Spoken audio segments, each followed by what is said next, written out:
गरीब साध साध सब नेक हैं, आप अपनी ठोरे। जो सतलोक ले जाएंगे वो साधु कोई और।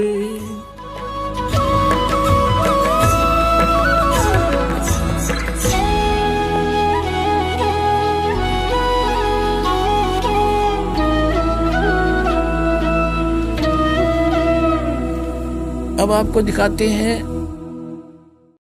तीनों देव की जो करते भक्ति उनकी कदे ना हो वह मुक्ति। 600 वर्ष पहले भगवान कह के गए कबीर जी, और आज हमारी गीता जी बता रही है ये कि इन तीनों देवताओं की भक्ति किस टाइप के आदमी करते हैं। देखो पहले ये सिद्ध करते हैं गुण किसे कहते हैं। मार्कंडे पुराण है, संक्षिप्त मार्कंडे पुराण, गीता प्रेस गोरखपुर से प्रकाशित है। इसके भी 123 पृष्ठ पर आपको दिखाते हैं।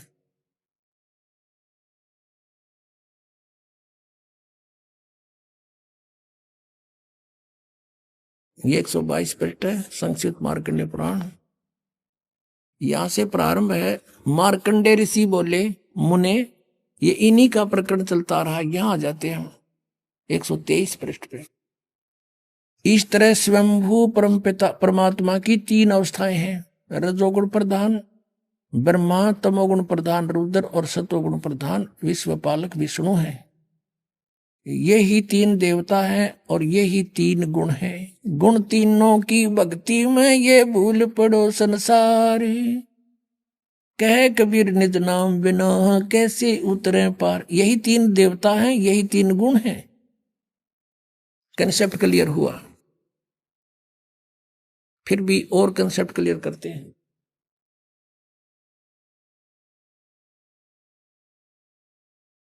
एक संस्कृत सहित है श्रीमद देवी भागवत, अथ देवी भागवतम सभाष्टिकम सहमात्यम, खेमरा श्री कृष्ण दास प्रकाशन बंबई।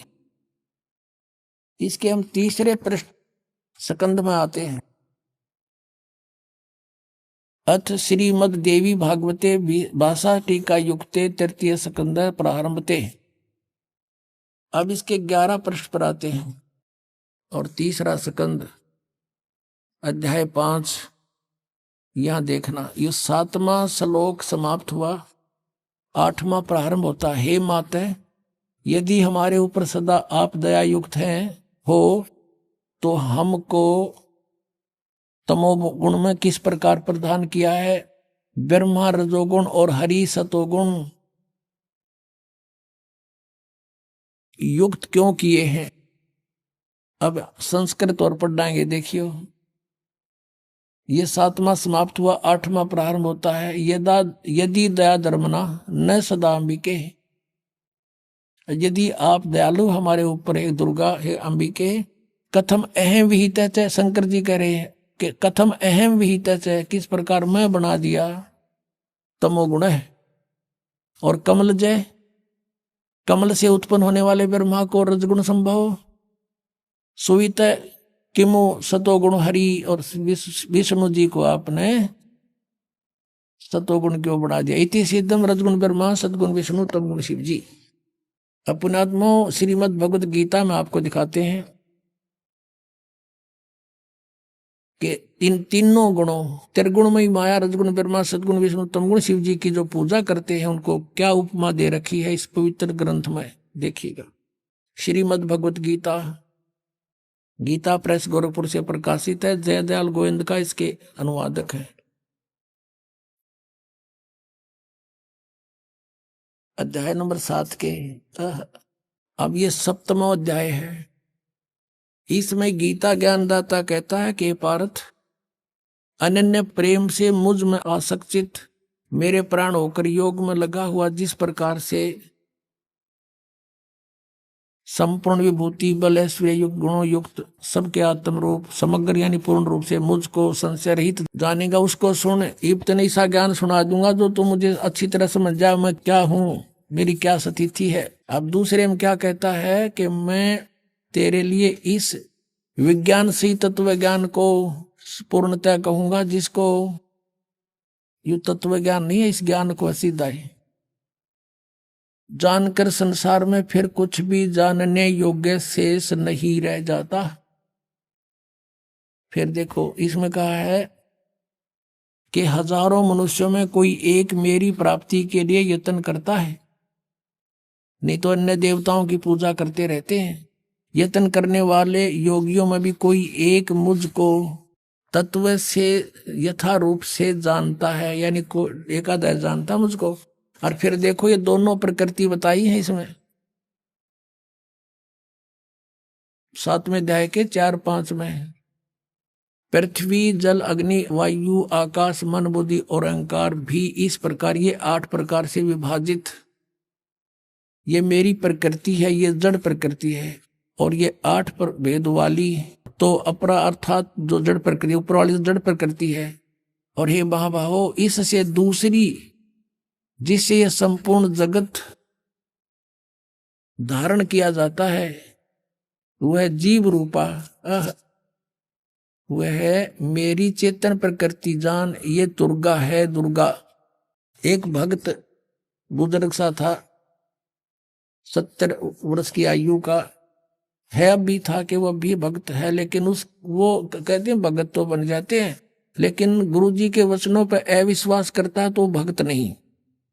कारण क्या है कि हम उन संतों पर, ऋषियों पर पहले विश्वास ब्लाइंड फेथ कर चुके हैं, जिनका ज्ञान आज एक आने का नहीं पाया इस परमात्मा की तत्व ज्ञान की रोशनी में।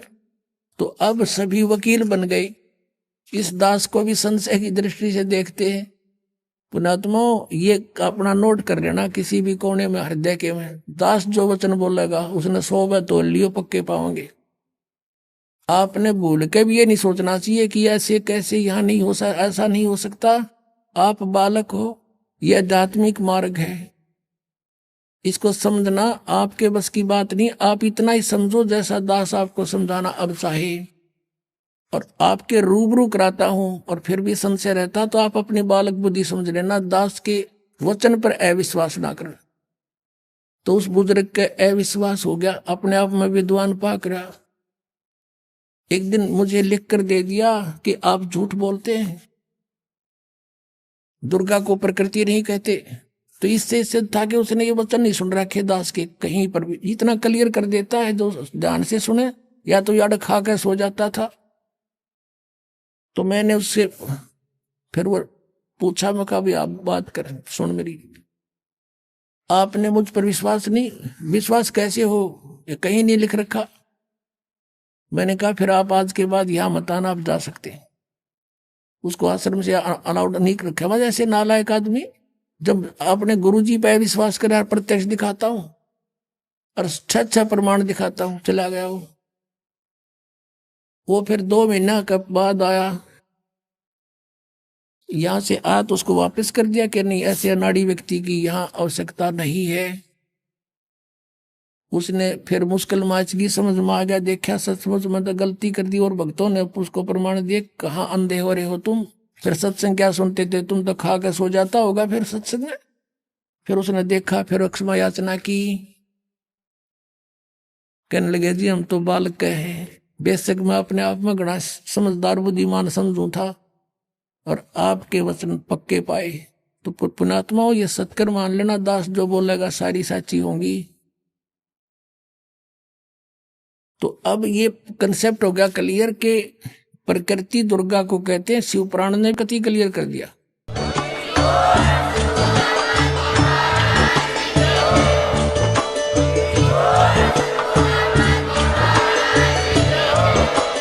आप सुन रहे थे जगत गुरु तत्वदर्शी संत रामपाल जी महाराज जी के मंगल प्रवचन। अधिक जानकारी के लिए विजिट कीजिए हमारी वेबसाइट www.jagatgururampalji.org। संत रामपाल जी महाराज जी के शुभ आशीर्वाद से पूरे विश्व भर में 500 से भी ज्यादा नाम दीक्षा केंद्र हैं, जिन पर संत रामपाल जी महाराज जी द्वारा ऑनलाइन निशुल्क नाम दीक्षा दी जा रही है। अपने नजदीकी नाम दीक्षा केंद्र का पता करने के लिए संपर्क करें 8222880541।